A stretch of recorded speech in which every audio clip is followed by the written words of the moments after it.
What an amazing view. A true picture of Scotland. The Christmas holidays always feel magical to me. That looks amazing. And this year, I'm kicking them off in style as I take a very special trip to Scotland. My mother was a Scot, and I remember many happy holidays with her, then with my children. So it is wonderful to be back here in the Highlands for my own Christmas. I'll be meeting up with some familiar faces. You're in your Christmas jumper, very smart. Oh, thank you, I appreciate that. Mary! You promised a surprise, but this is magical. Enjoying some festive fun. Right, come on, how am I doing this? That's just perfect. It is Christmas, after all. Yes, OK. OK. OK. And I'll be sharing some of my favourite indulgent dishes That is delicious. that can be enjoyed at any time over the Christmas holiday. Oh, it's put me in the Christmas mood already. Perfect for treating yourself If it gets in my hair, I'll smell of Christmas. or sharing with others. To make every day feel like Christmas. They're absolutely beautiful. I'm going round the corner to finish this, and you needn't watch me. Look at the steam. What a wonderful way to start my Highland Christmas. And I can see snow in the distance.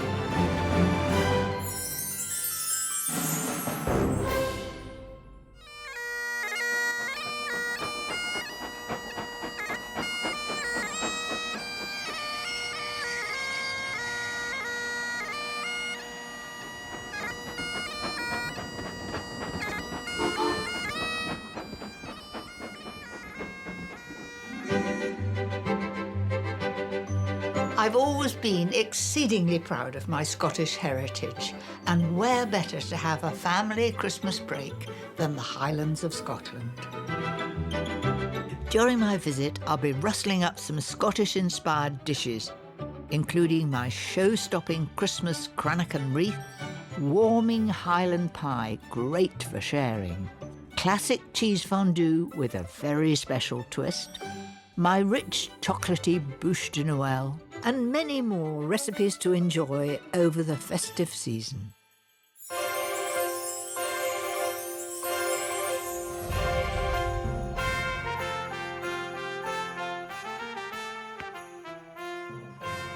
This isn't going to go well, is it? For Scottish tennis legend Sir Andy Murray, the festive season's a busy one. Yes. When he's not competing on court or spending time with family, he helps run Cromlix House, his country hotel near Dunblane.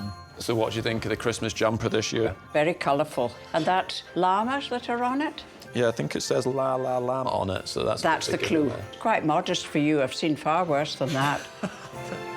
Andy's granny Shirley tells me whilst he's an ace on court, he's not on top of his game in the kitchen, so I'm here to help. It's really lovely for me to be here. It's a glorious hotel. Well, thank you. Thanks so much for coming. And you're in your Christmas jumper, very Oh, smart. thank you. I appreciate that. We do get right into it. Everyone's got their Christmas jumpers on, and we see who can produce the worst one every year. Now, you told me that Andy is not the greatest cook. That is true.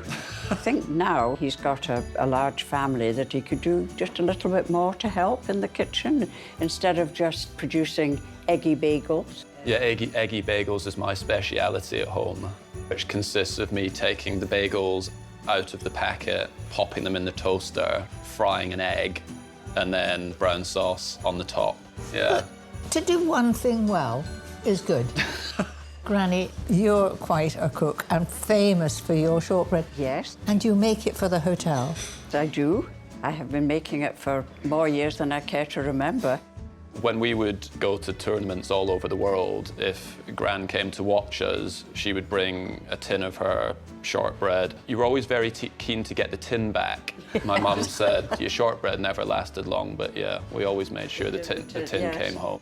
It looks so crisp and sugary. Can I help myself? Of course. Sheer perfection. So crisp and lovely. Thank and you very buttery. much. It's full of all the wrong things, not what athletes like Andy should really be eating, but he's very fond of it. Can I get stuck in? You're not on your training diet. I'm not, no. I hope my coaches don't see this. Well, eggy bagel is a fairly simple breakfast, but I'm going to up your game. Okay. Are you ready? I am. I'm a little bit nervous about this. Please go very easy on me. Treat me like I'm a child in there. Yeah. A competitive child. Competitive child, yeah. While Granny has a cup of tea, Andy and I are off to the hotel kitchen to make my hearty smoked haddock kedgeree. Andy, I'm going to teach you one of my all-time favourite breakfasts. We're going to cook this in a very simple way. We'll start by preparing 400 grams of skinned haddock on a foiled baking sheet. So if you can cut that lemon maybe into about 4 slices. Cut the lemon. I think I can do that. I think I'll be okay with that. Let's see. Put it all across the top there. Arrange slices of lemon on the haddock, squeezing the remaining juice and top with butter before wrapping. Can I do this, Anne? Yeah. Oh, you're being very keen. That's You right. tell me if I'm doing it right. You've done it beautifully. Thank you. Very good. And that bit so it doesn't come out at the end. In it goes to bake at 180 fan for 15 to 18 minutes. So when we make the kedgeree, that's breakfast sorted. What sort of things will you have for your Christmas dinner? The family will have turkey and roast potatoes, all that stuff, but I've started in the last couple of years having sushi for my Christmas lunch. I got in trouble for it when I suggested it, but it's my favourite meal, so... I think it's no comment. OK. Right, so onwards and upwards. Heat a tablespoon of olive oil and butter on high before adding 2 chopped onions. And this is finely chopped, and you've got away without having to chop this, Anne, because I did not want you weeping over there. Lucky you, you've got it done for you. Thank you for that. In goes the onion. So give that a good give it a stir, and with the other hand hold the pan, because otherwise it can easily slip off. Yeah, that's a good tip for me. And it might come on me. And now in with the spices. 2 teaspoons of cumin and ground coriander and 1 teaspoon of turmeric gives the kedgeree that classic flavour. I've got a clove of garlic. Okay. In that goes. I feel like you're doing most of the work here and I'm just sort of... You're the manager. Look at you. You're keeping an eye on it. Then a couple of bay leaves, 300 grams of basmati rice, pepper and salt, and 600 ml of vegetable stock, but add more if needed. Then we turn the heat down and it will gently simmer. So am I just leaving? I'm leaving this now. Yes, you are. That's one of the things I would say I find difficult in the kitchen, is just leaving stuff alone. I always want to be prodding. Wait a moment, you only do bagels and egg. I mean, it's not too demanding, is it? While Andy focuses on leaving the kedgeree alone for 12 to 15 minutes, that's just enough time to check on the fish. I can hear it gently sizzling. Is that a good thing? That's a good thing. The haddock should flake easily into delicious buttery chunks. Okay, so small enough to put in your mouth. You've got the hang of it beautifully. That's it. So you have 4 children. Yeah. What ages are they? I've got 2, 4, 6 and 7. We've just had a couple of their birthdays, so it's hard to keep track of the ages sometimes. They must be pretty proud underneath it all. I'm not sure about that. The 7-year-old is already a little bit embarrassed by me, like when I drop her at the school gate. So I give me a hug to say goodbye, a little kiss, and she's like, "No, Daddy, get back in the car, it's so embarrassing." Dads can be a little bit embarrassing. Yes, she doesn't really like the dad jokes. I've got an Andy Murray one. What time does Andy Murray go to bed? 10-ish. 10-ish, OK. Yeah. What's the matter with you? I'm going to put the spinach in now. Stir in 75 grams of baby spinach and 4 tablespoons of double cream. Could you chop a bit of parsley? I'll get it for you. Oh, Here we are. We've got parsley and dill. Okay. Around a tablespoon of each will do. I'm going to do this so wrong. I'll just go for it. Let's see. That's just perfect. Keep your fingers above the knife, otherwise you lose them. You almost look like a chef at that, in a Christmas jumper. That's it. I'm detecting a bit of sarcasm there, Mary. No, there was no sarcasm. Those gorgeous buttery haddock pieces can be added to the mixture. So do I need to be more gentle with this now? You've got the idea Yeah, already. you see. That's perfect. Oops, I'm And a dropping it bit- all out the that's edge all right. now. Good, I got an extra bit. Look who's coming. Hello, how's it Hello. going? Look at that. Can you believe it? That was all my work as Did you well. make all yeah, that? all of it. Oh Yeah. my goodness, and can you remember what you did though? Garnish the kedgeree by quartering 4 soft-boiled eggs. And so just lift them on the top. Oh. It Yeah. looks a bit higgledy-piggledy, but there we are. That'll taste good. It's all over my fingers All now. over your fingers here. A little bit of finesse. Yeah, a bit of Well, you feel. do that in your tennis. I So do, I mean, yeah. a bit of more finesse in the eggs. Okay. Scatter the herbs, and now to taste. Let's hope it's good enough to add to Andy's cooking repertoire of 1 recipe. That is delicious. Well, you've been a joy to teach, and well done. Thank and you. I hope you make it when you get home. I'll give it a go.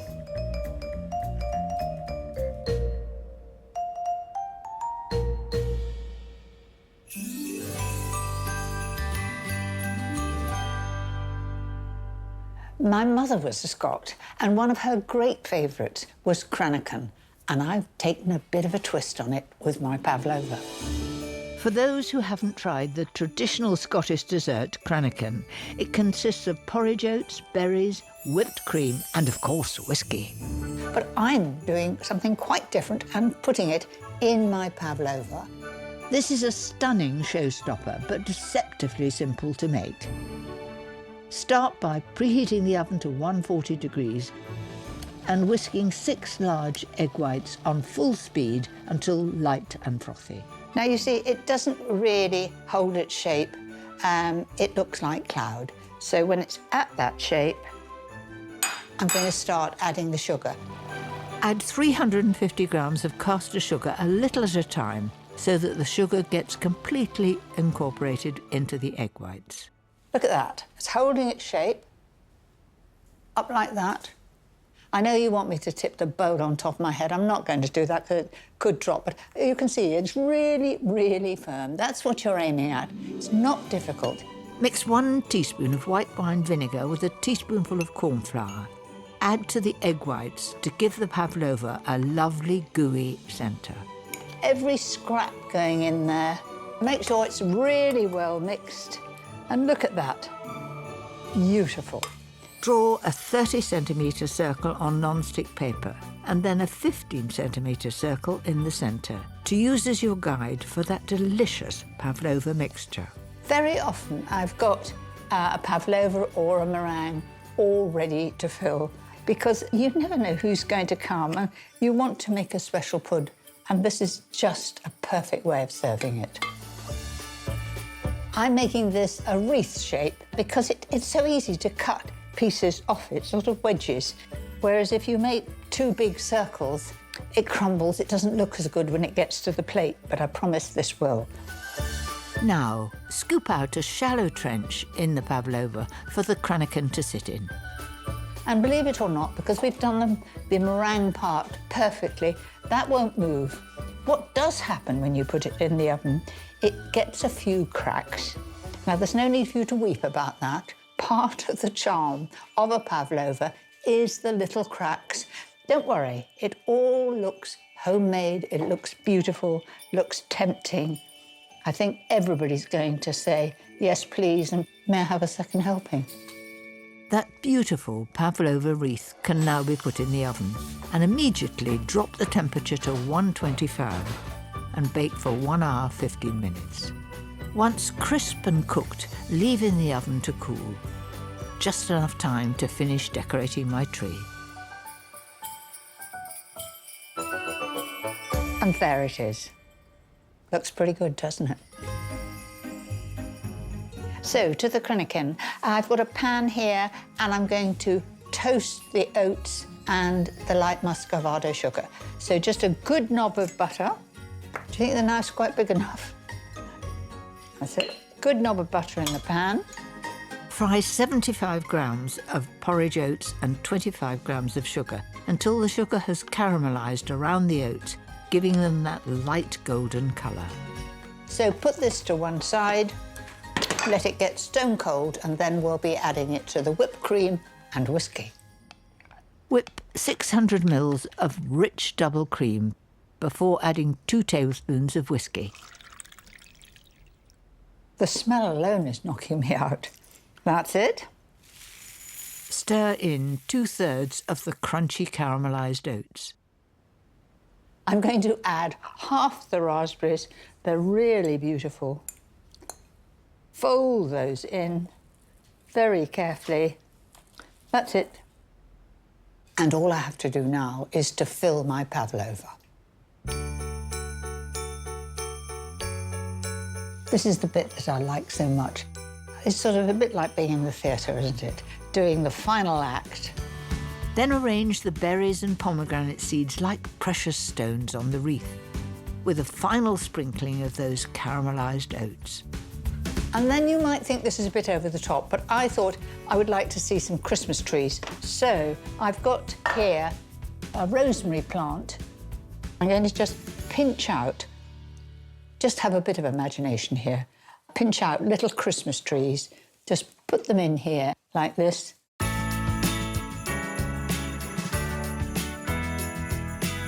A snowy dusting of icing sugar before the all-important taste test. Bit of crunchy. There it is. Sheer heaven. Just look at that sponginess in the middle, the lightness of the touch. I'm going round the corner to finish this, and you needn't watch me.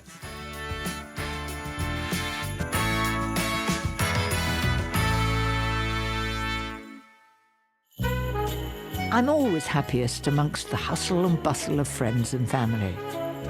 And my anytime smoked salmon and guacamole bites are perfect when people visit during the holiday. They're delicious and so quick and easy to make. The base of a canapé, to my mind, should be crisp. So what better than crisp fried bread? I like brown bread, but white works just as well too. Take a cutter, press it down firmly and give it a twist and then out. Use a cutter to stamp out 5 rounds from each slice. If you haven't got one, you could just use perhaps a glass, just like that. Surprisingly, it works just as well. That's it. Heat a touch of oil in a pan. And for flavour, some butter. Nothing like butter. For the perfect golden crispy bite, a couple of minutes on each side does the trick. As I tap those, you can just hear how crisp they are. Listen carefully. That's it. A sprinkle of salt and pepper and the base of our canapés are ready. Next, it's on to my delicious guacamole topping. This is a Hass avocado, the ones with the rough skin, and I'm going to cut that in half. Then a gentle twist. That is absolutely perfect. Remove the stone and scoop out the flesh. I so love avocados. I can remember trying to grow a tree from it. It did start off pretty well, but it didn't last. Then we're going to mash it together. And a little bit of texture's a good thing. Don't try and make it too smooth. Next, finely chop half a red onion. As fine as you can do it. You don't want to come across big pieces. Before putting to one side. Then I've got a nice fat clove of garlic here. You can even put more garlic in if you want, but at Christmas time, do we all want to smell of garlic? No, we don't. Drop in the grated garlic before adding a kick of lime. Now, it's quite difficult to get the lime juice out. If you warm it a bit, you'll find you'll get more juice out. This gives the guacamole a flavour punch, as well as stopping it from turning brown. That's it. So in goes the juice in with the avocado. Followed by a handful of chopped coriander. Gosh, the aroma is lovely. Then that red onion, there it is. A touch of diced chilli. Then finely chopped tomato, just the flesh, no pips, no skin. So let's give that a good stir. Salt and pepper, just to taste. Gosh, this is looking just like Christmas. Red and green, vibrant colours. Before I pop the guacamole on my fried bread disc, I have a special trick that keeps them crisp and delicious. Smoked salmon. And of course, it's Scottish smoked salmon, the very best. Layer each disc with a circle of the smoked salmon. The great thing about having the disc of smoked salmon next to the fried bread, the moisture from the guacamole doesn't go down and make the bread soggy. Right, now to the guacamole.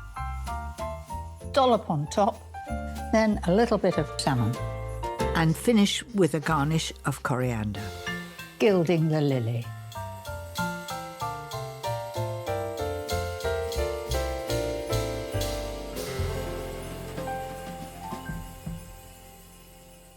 Well, I better taste it, hadn't I? You can't hear the crunch, but I can. They're absolutely beautiful. Perfect to serve over Christmas.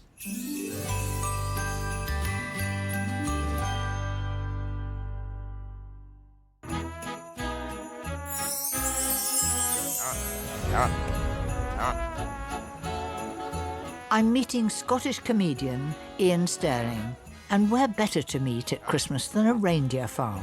Mary, how you doing? Ian, what a little poppet this one is. I know it's taken a shine to you. Ian's hosting a big family Christmas this year, and I've got a recipe that I think will be perfect for sharing. Well, Mary, it's a big day, actually, a big Christmas for me. I'm cooking for the first time. And what are you cooking? You know, the usual. Turkey. The turkey. I do Brussels sprouts, but we put it in cheese and bacon. You'll be amazed what you can dip in cheese. Oh, right. I put my whole head in it if I could. I'm going to do a cheese recipe, which maybe you don't know, so come and be my chief taster. I get to taste Mary Berry's cheese. You are. What an honour. We are going to make cheese fondue. I love fondue. Let's get on with the job. Yeah, let's do it. We need wine. That's what gives it its warmth. My wife says that every night. Oh, does she? Yeah. Come on, you can be in charge. A large glass of wine, which Right. that is. That looks about a large glass to me. There we go. Squeeze in a good dash of lemon juice. Just a drop more. Perfect. There you go. Then in goes the cheese. First of Yeah. all, the Emmental and some Gruyere. Oh, there you And go. it makes it go in lovely Oh, sort of yeah. streams.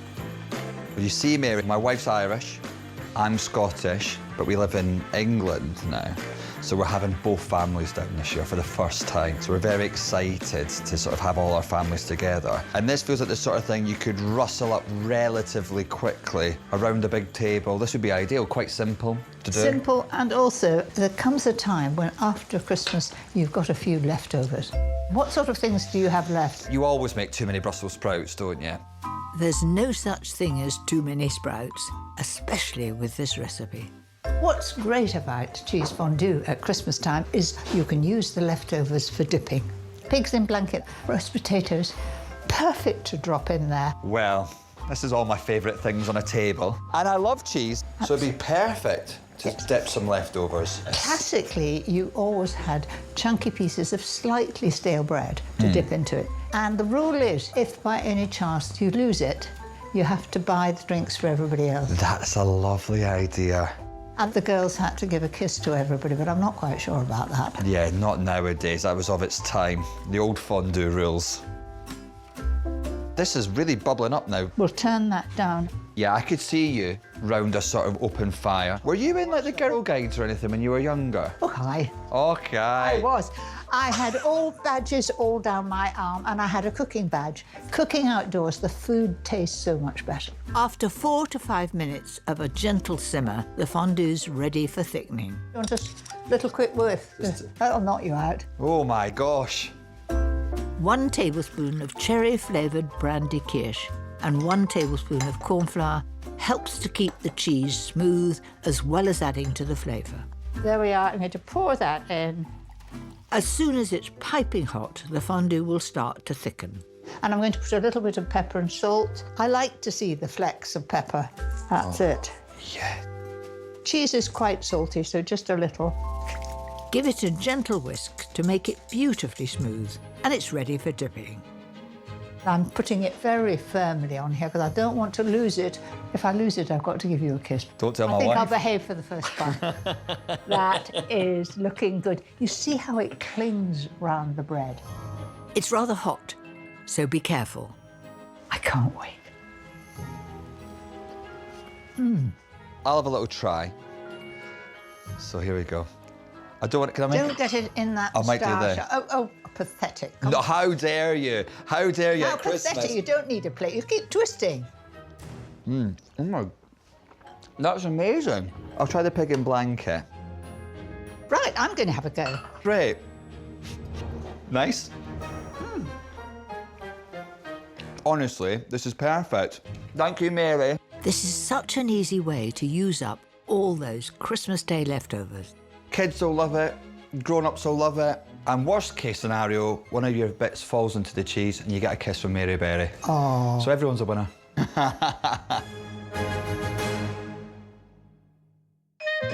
There is always so much going on at Christmas that I like to prepare meals ahead when I can. My fennel and onion tarte tatin and winter vegetable slaw is a luxurious veggie main that can be made in advance and tastes delicious. When you think of tarte tatin, you think of the French classic of the upside-down apple pie.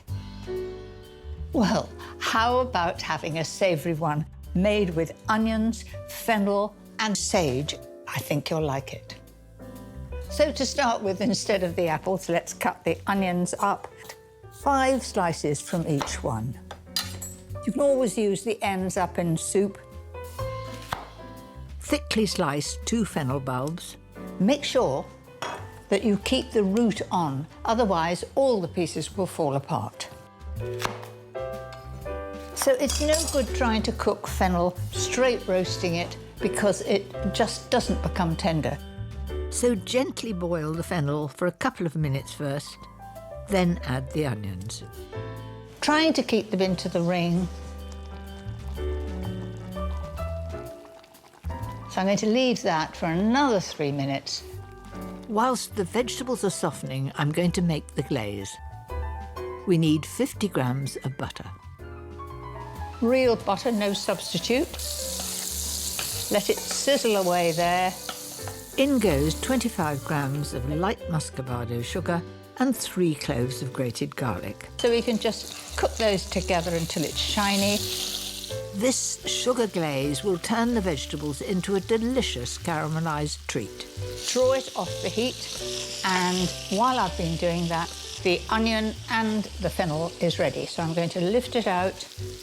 A generous helping of fresh sage to finish off the glaze. Lovely aroma, winter. So that'll give a lovely flavour. And carefully place the onion rings on top so they fit snugly into the frying pan. I'm letting that bubble away very gently, not too fast, so that when I lift up a bit of onion, it's beginning to brown. Just listen to that. 5 minutes should be all you need for the onions to start caramelising. Then I'm going to put in the fennel, leaving that sizzling away. See how well that's held together because we left the root on.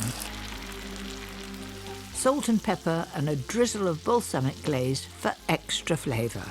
So I've had a little peek to see how those onions are cooking. They're pale golden underneath, and the joy is when it comes out of the oven, you turn it over and those gorgeous brown onions are the top surface.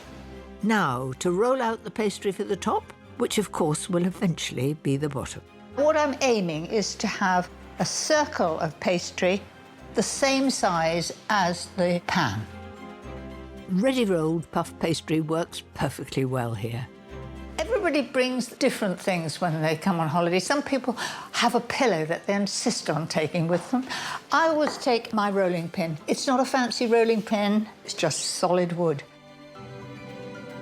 Before popping on the pastry lid, I add grated cheese, about 50 grams.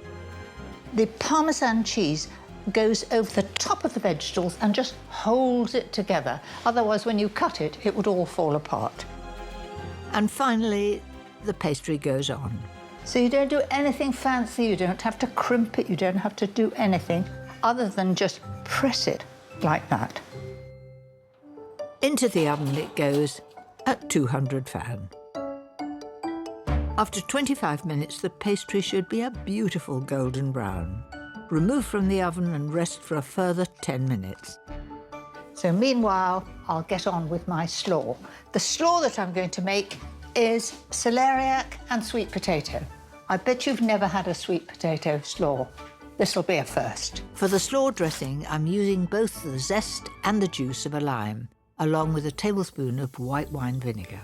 2 tablespoons of grainy mustard, some runny honey, and 4 tablespoonfuls of oil. I use sunflower oil as it's nice and light. Now we need pepper and salt. Just give that a bit of a whisk. The last bit of zest going in. That's my dressing done. It's a lovely consistency. Mustard makes all the difference. The first vegetable is a celeriac. It's this knobbly root vegetable. It looks pretty nasty from the outside. You just peel that off and then cut it into strips. So in it goes, and the lime stops this discolouring. And then I've got sweet potato. I'll let you see the colour. So there you are. And it is so good in a slaw. I've only just started using it in that way, but it's excellent in salad, gives a lovely bit of crunch, and of course colour too. Thinly sliced celery and red onion in next, and season with salt and pepper. Now it's a lovely mix of colour. If you don't use all this in one go, just pop it straight back in the fridge. The next day you could have it with cold meats. It'd be perfectly all right, and a baked potato would go well.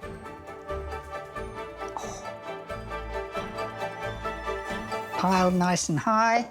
For that festive feel, a scattering of chopped dried cranberries finish it off. Now, the fennel and onion tatin has been just resting, and I've got to just loosen it because it could stick. So what I normally do is give it a little shake and then put the hand flat on it and see if you can turn it. I know now that it's free from underneath. Have a little wish. Not that. I'm rather pleased I didn't drop it. There it is. Oh, I've had a peek before you have. It does look remarkable.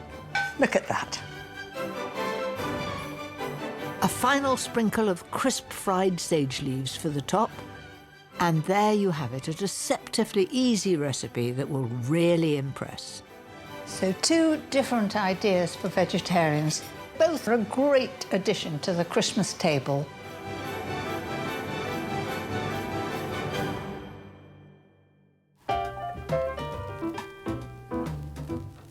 We had one holiday in Scotland that fell on William, our son's, birthday.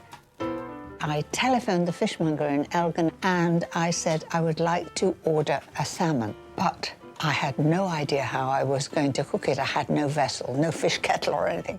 And then outside I saw a metal tin bath that would obviously been used to bath a baby in. So I put it on top of the cooker, poached it in water, and it was absolutely delicious. Everybody was so excited. Thankfully, I'm better equipped this Christmas and have the right tools for my next recipe.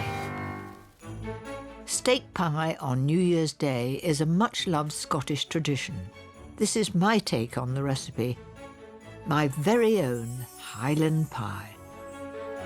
This is a seriously rich pie to serve any time over the Christmas holidays when you want something warming, full of flavour that everybody's going to enjoy. Start by preheating the oven to 140 Faran and get the oil in the pan piping hot before adding a kilo of diced beef shin. That's a lovely sizzle. The gravy will be good.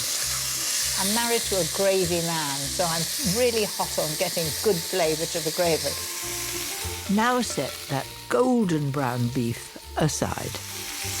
Lovely colour.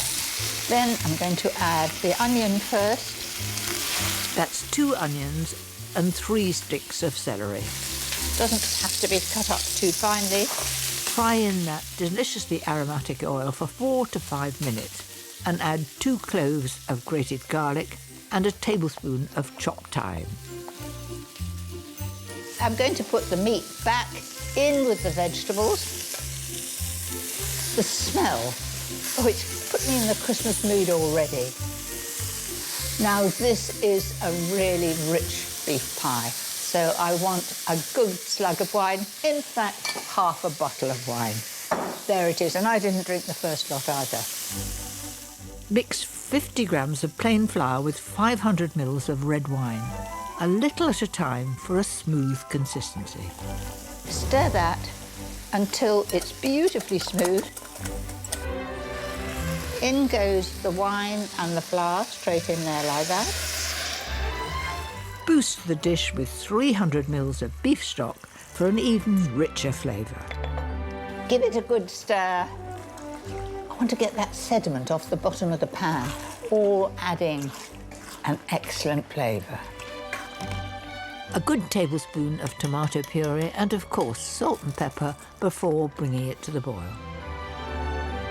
I've spent an awful lot of time of my life in Scotland, and the one thing I do remember is my mother always used to cook lots of casseroles, stews, and warming dishes, because we used to love playing outside, and particularly when the snow came down, making snowmen, and we used to make snow animals as well. Why should it always be the men that are made? We used to do tortoises when you've only got a bit of snow, with the 4 feet at the back. But a little unusual, I know. Give that a good stir.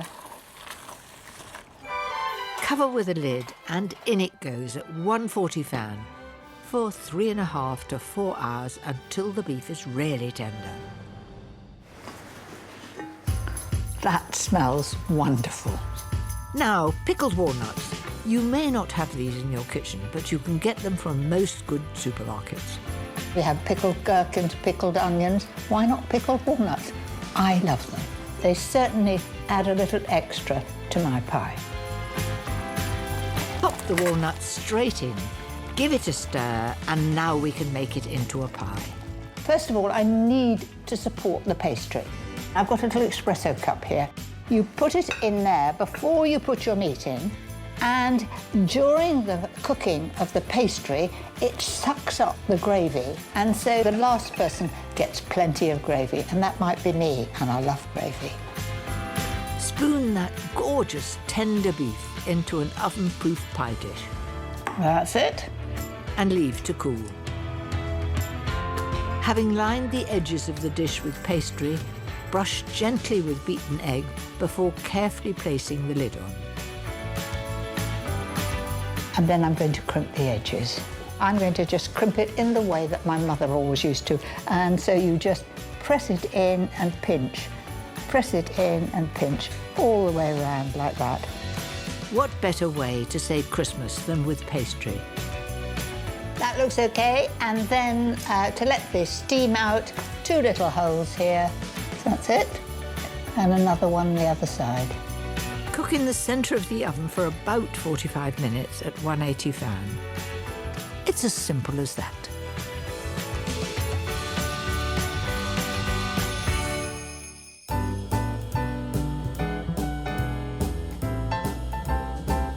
The moment of truth. Oh, that looks amazing. That lovely, shiny gravy. A truly gorgeous pie.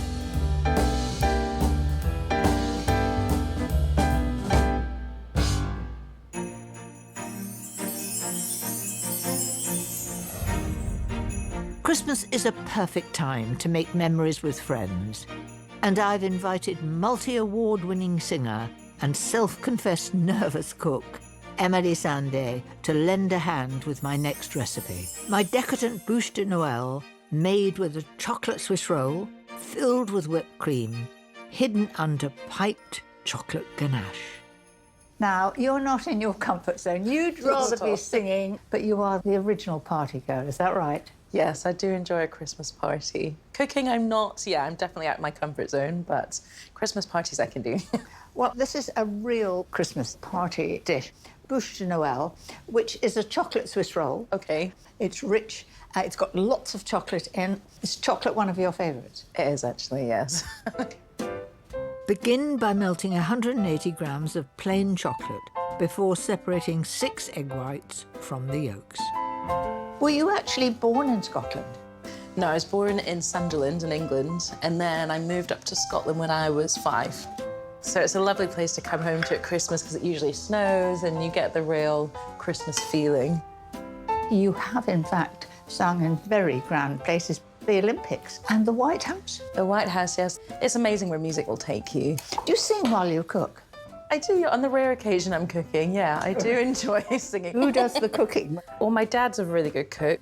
My sister's also very good. My partner's a great cook, so I'm surrounded by great cooks, to be honest. Do you sing at all? You wouldn't want to hear me. I'm as flat as flat. My vocal cords may need some sharpening, but hopefully this dessert makes up for it. So next, the egg white should be whisked until stiff. Is this going okay? It's not my forte, I just want to double check.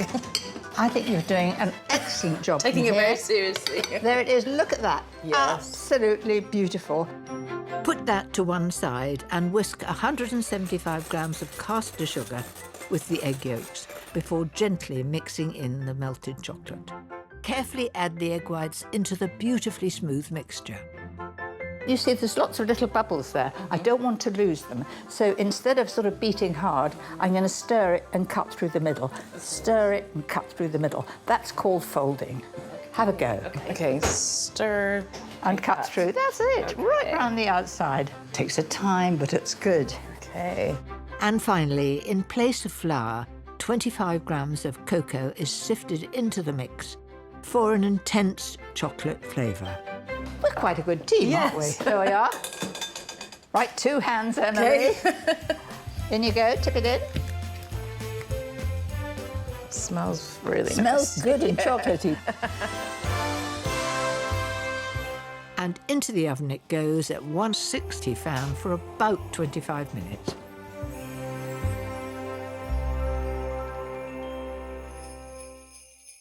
Now to create the decadent ganache. Start with 300 ml of double cream. Everything in here? Everything in there, that's it. Heat the cream, then add the 300 grams of plain chocolate until melted. A lower cocoa content means the ganache won't split. Lots of chocolate. Lots of chocolate, that's plain chocolate. Gorgeously gooey chocolate mix can be left to cool while we turn to our beautiful bake. There it is, absolutely beautiful. Just a light dusting of cocoa powder to smooth the landing. Like snow, only it's chocolate. So I'm going to tip that quite boldly on there, like that. Oh yeah, that looks juicy. It's good, isn't it? Now for some Scottish festive cheer. Whiskey. I think we need a bit of encouragement. Just a drop. It is Christmas after all. Isn't it? Yes, okay. Merry Christmas. Merry there we are. Christmas. But it can't all go in the glass. Brush the surface of the cake with 2 tablespoons of whiskey for a truly special Scottish Christmas flavour. Chocolate and whiskey. Must be good. While Emily lightly whips 150 ml of double cream, I'm creating a mark along one edge of the roulade. If you don't do that little cut, it will flop over in a piece and it won't roll evenly. That's a really good tip. Then put the cream on top. The diet's going to have to wait with this recipe. Using the paper, fold the roulade where it's scored to make a tight roll and cut at the top. So that looks just like a branch. Yep. Decorate with piped rows of that intense chocolate ganache icing. Now, you see, that wasn't too difficult. Yeah. Time for you to have a go. Okay. This is a first for me. That's absolutely brilliant. Look at it. Well done. Are you proud? Yeah, I am quite proud of myself. You make it look very easy. I don't know how I'd get along without you. Oh, we could do FaceTime, yes. couldn't we? With some finishing decorative touches and a dusting of icing sugar, it really can't get any more Christmassy in this kitchen.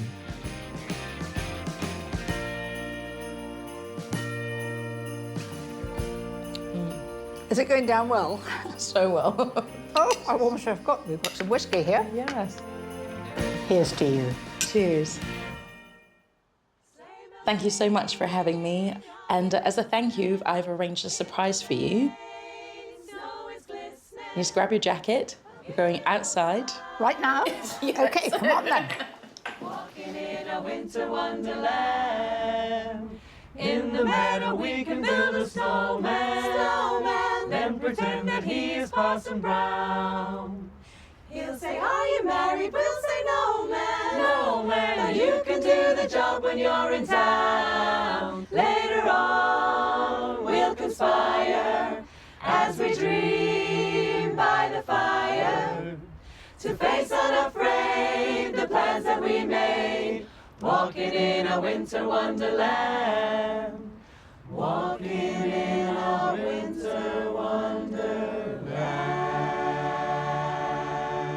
You promised a surprise, but this is magical. Thank you. To all of you. We wish you a Merry Christmas. We wish you a Merry Christmas. We wish you a Merry Christmas and a Happy New Year.